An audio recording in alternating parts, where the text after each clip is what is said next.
Hey everyone, it's Will, Gamer Dad, with another video for you. So in today's video, we're going to revisit Cyrus as a 5-star. And remember, we got his personal weapon from the Goddess of Time Part 2.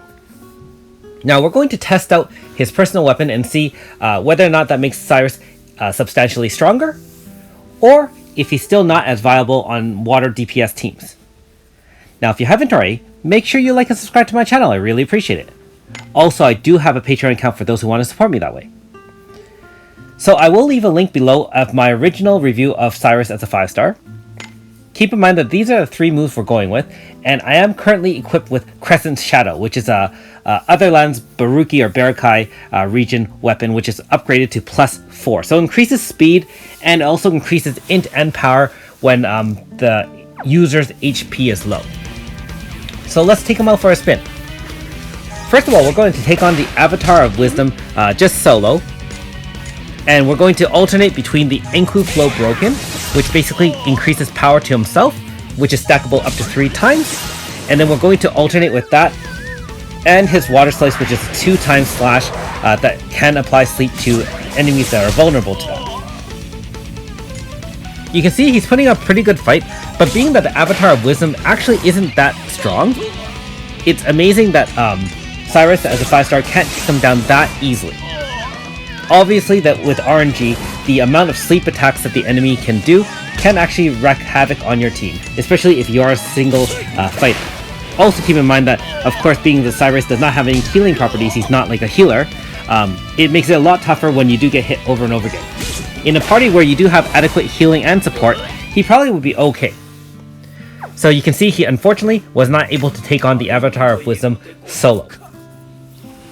Now, let's change it up and change our equipment from Crescent Shadow to his Tenkiri Maru, which is a hidden weapon that we found. Note that it increases non-type attack as well as critical rate by 50%. That's really good if he is in a solo team or even on a team that does not boost critical rate.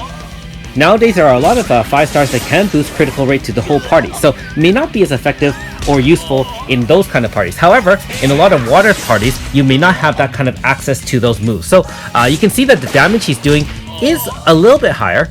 Base stats on this weapon is a little bit lower, but the fact that it increases non-type attack, all his water attacks are doing more damage, and note that he does seem to crit more frequently than before, and he is able to end it in just a couple of turns, which is very nice.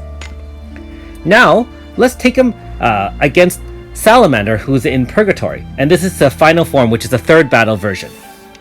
Now, we do have a very good water type team. Now, not the fully stacked water type team, being that, as you know, I'm missing AS Yuna and his Mina, so those kind of put a cripple onto my water DPS team. That being said, even with OG Mighty and Shani and Leclerc all with manifest weapons, and with Cyrus with his personal weapon, we shouldn't have too tough of a go.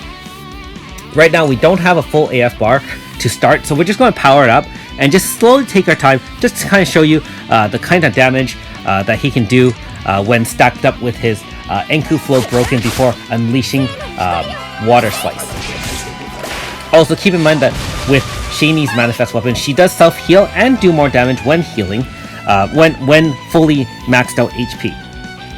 That's with her Oasis Wave. I will go over her manifest weapon in a separate video, as well as Leclerc's with manifest weapon as well.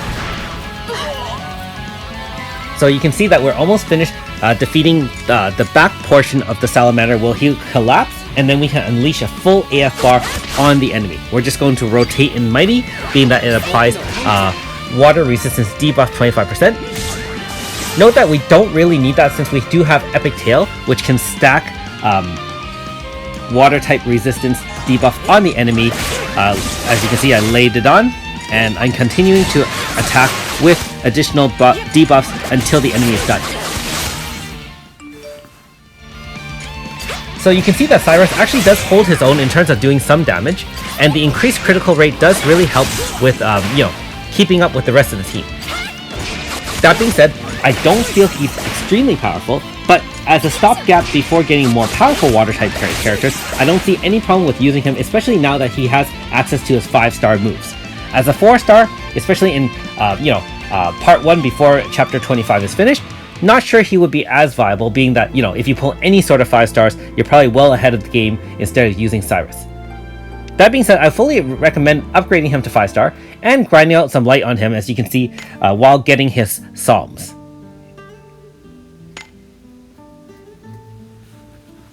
Let me know what you think about Cyrus and whether or not you'd ever use him again. Thanks for watching! We'll see you next time.